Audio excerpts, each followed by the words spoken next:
The subsidy was to go by June. In politics, one day is enough to do the miracle or the damage.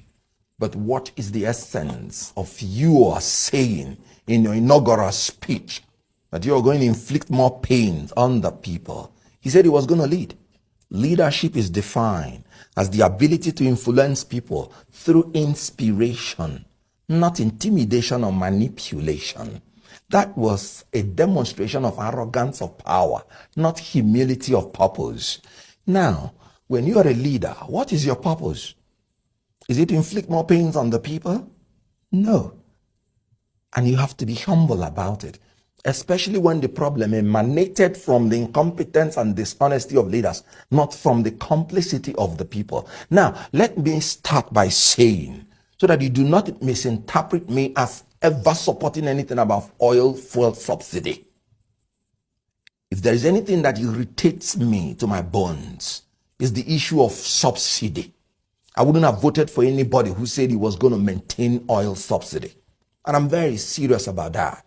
What is the wisdom in an oil producing country paying more than 7-point-something trillion to foreign countries to refine your oil and send it back to you?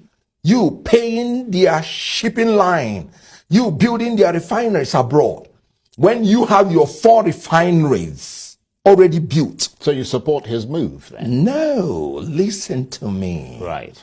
I am saying that I hate everything about oil subsidy.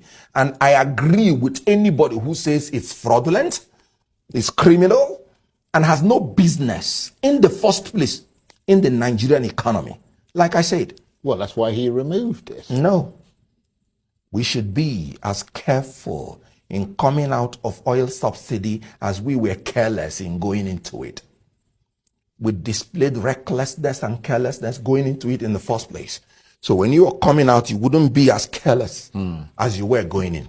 So what I'm saying is, when you want to remove it, there are 2 fundamental bases, and I talk now as an economist, that you must fulfill in order to make sure that you don't destroy the economy before building it post-oil subsidy. And the 2 basic econometrics that you must achieve: you must saturate the system with fuel, and you must ensure there is no monopoly. When you saturate the system with fuel, elementary economics will teach you that when supply is excess, it maintains a cap on the price. However, no matter how supply is entrenched, if there is monopoly, the monopoly, through Shylock mentality of making profit, can still manipulate the supply in order to make sure that the price gets haywire. I give you an example with OPEC. OPEC can throw its weight around. Even when the supply is there and they don't like the price, they simply cut the supply and the price will jack up. That is what is happening in Nigeria. You should factor it in. Some people have been feeding big on that general corrupt tendency of oil subsidy manipulation to fill in their pocket. So when you want to deal with such things, you have to be careful coming out. You don't need to pronounce it. Like I said, why I said it's a demonstration of arrogance of power. It's just you just want to tell people that as president, my word is law. Nothing else. Because the other regime has given you a leeway. What he said is unlawful. He said oil subsidy is gone. No. What he said is not true. He said there was no appropriation for what he knew in the budget for oil subsidy. No, there was.